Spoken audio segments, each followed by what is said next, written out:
بسم اللہ الرحمن الرحیم۔ مہتاب حیدر نئے ایپیسوڈ کے ساتھ آپ کی خدمت میں حاضر ہے، اور الٹیمیٹلی وہی ہوا جو ہم کہہ رہے تھے کہ کچھ فیصلے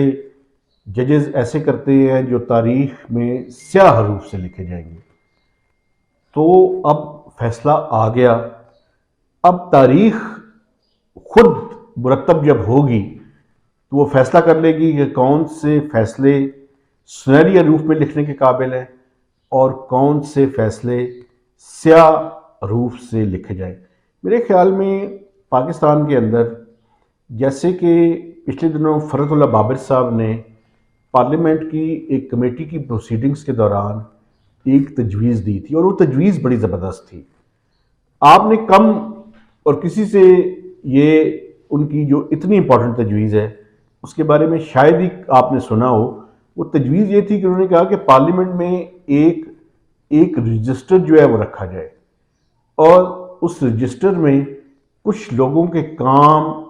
سنہری حروف سے لکھنے کی ضرورت ہے اور کچھ لوگوں کے کام سیاہ حروف سے جو ہے وہ مرتب کیے جائیں۔ انہوں نے کہا کہ جن لوگوں نے اس ملک کا آئین مرتب کیا تھا اور ان کے نام اور ان کے کام سنہری حروف میں لکھے جائیں، اور جو اس ملک میں ڈکٹیٹر رہے ہیں ان کے نام سیاہ حروف سے لکھے جائیں، یا ان لوگوں کے نام سیاہ حروف سے لکھے جائیں جنہوں نے ان ڈکٹیٹرز کے ساتھ مل کر ابیٹمنٹ کر کے آئین اور قانون کی خلاف ورزی کی ہے۔ تو بنیادی طور پر یہ جو کل کا فیصلہ ہے کہ جس میں صرف پنجاب کی الیکشن کی تاریخ دی گئی ہے، کے پی کے الیکشن کی تاریخ نہیں دی گئی، یہ فیصلہ کیا سیاہ حروف سے لکھا جائے گا یا سنہری حروف سے لکھا جائے گا، یہ تو آئندہ آنے والا وقت بتائے گا۔ لیکن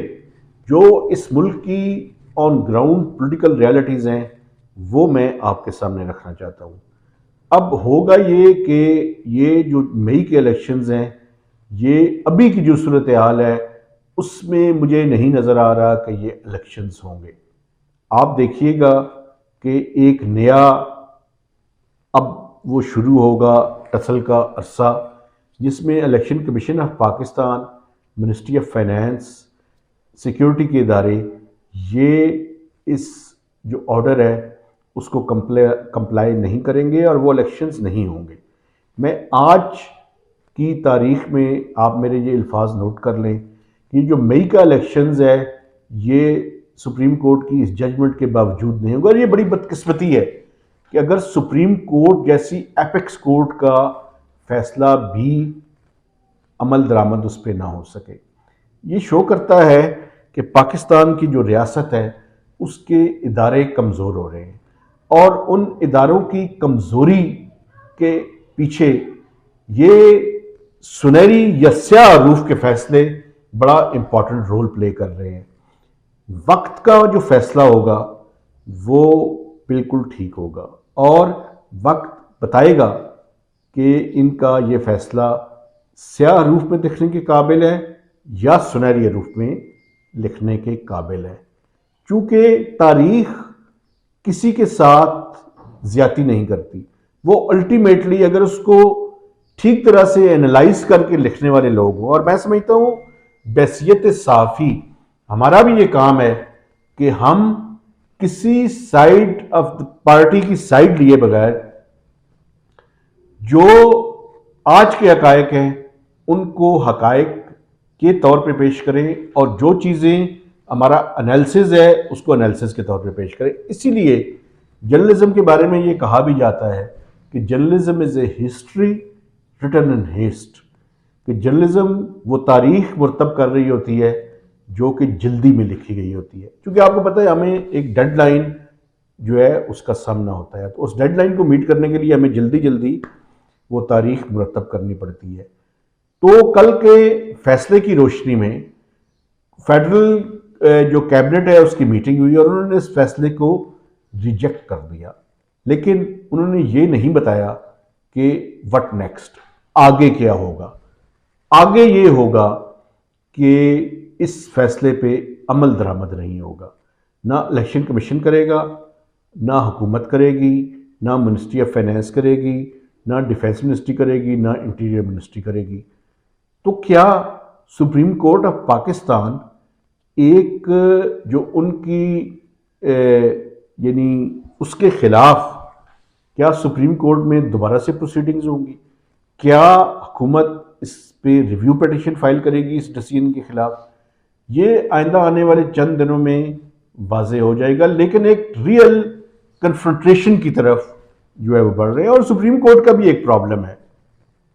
وہ پرابلم یہ ہے، اور مجھے کوئی اس کی جسٹیفیکیشن سمجھ نہیں آتی کہ آپ لارجر بینچ یا فل کورٹ کی طرف کیوں نہیں گئے؟ آپ اس کو کیسے جسٹیفائی کر سکتے ہیں؟ آپ یہ کیسے کہہ سکتے ہیں کہ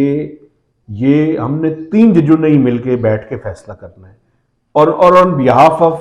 سپریم کورٹ ہم نے فیصلہ کرنا ہے، اور جب دوسری پارٹیز یہ آپ کو کہہ رہی ہیں کہ آپ جو 3 رکنی بینچ ہے اس کے اوپر ہمیں اعتماد نہیں ہے، تو آپ ایک کنسنسس اور ایک ٹرانسپیرنسی کے لیے جو لارجر بینچ ہے وہ میں سمجھتا ہوں کہ حق تھا ان کا، یہ کوئی اچھی روایت آپ نے نہیں رکھی۔ اور میں آپ کو بتاؤں اس ٹائم جو سپریم کورٹ کے اندر کلیئر کٹ ڈویژن ہے، یہ بھی ایک شو کرتی ہے کہ آل از ناٹ ویل، چیزیں اس طرح سے نہیں ہیں جس طرح سے نظر آتی ہیں، لیکن آپ نے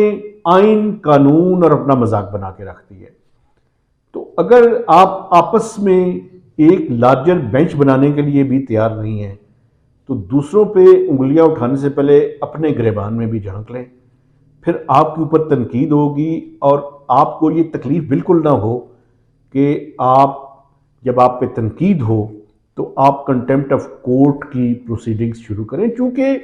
مسئلہ یہ ہے کہ جب آپ کے فیصلے اتنے پریڈکٹیبل ہوں، اتنے کلیئرلی پتہ ہوں، سب کو پہلے سے پتہ ہو۔ میں کل ایک جگہ بیٹھا ہوا تھا اور اس ڈیسیژن سے چند منٹ پہلے یہ کہا جا رہا تھا کہ شاید سپریم کورٹ کوئی درمیانی راستہ نکالے اور وہ کوئی نیا بینچ بنانے کی بات کر دے یا کوئی اس طرح کی چیز کر دے کہ جس سے دوبارہ سے اس پہ پروسیڈنگ شروع ہو جائے۔ آپ یقین کر لیں وہاں پہ اس کمرے میں میرے خیال میں 10-15 سے زیادہ لوگ تو کم از کم موجود ہوں گے، اور اس میں کچھ جرنلسٹ بھی تھے۔ میں نے وہاں پہ یہ کہا کہ کاش اتنا وزڈم ان ججز کے اندر ہوتا تو شاید یہ نوبت جہاں تک نہ آتی۔ اور ودن 10 منٹس آئی پروو کریکٹ، کیونکہ مجھے اندازہ تھا کہ پولرائزیشن اس حد تک پہنچ چکی ہے کہ جہاں پہ پیچھے ہٹنے کا شاید کسی کے پاس راستہ نہیں ہے۔ لیکن آئین اور قانون میں اگر مجھ جیسے صحافی کو جو کہ صرف اکانومی پہ توجہ دیتا ہے، جس کا فوکس صرف اکانومی ہے، اگر وہ بھی ان ججز کے ڈیسیژنز کو پہلے سے پریڈکٹ کر سکتا ہے تو آپ اندازہ لگا لیں کہ کس طرح کی پروسیڈنگز ہیں اور کس طرح کے بینچز ہیں اور کس طرح کے فیصلے ہیں۔ وقت اور تاریخ یہ بتائے گی کہ ان کے اس فیصلے کو سیاہ روپ میں لکھا جائے یا سنہری روپ میں لکھا جائے، اور جو وقت فیصلہ کرے گا اور تاریخ فیصلہ کرے گی وہ ٹھیک ہوگی۔ تو مہتاب حیدر کو نئی ویل اب تک اجازت دیجیے، خدا حافظ۔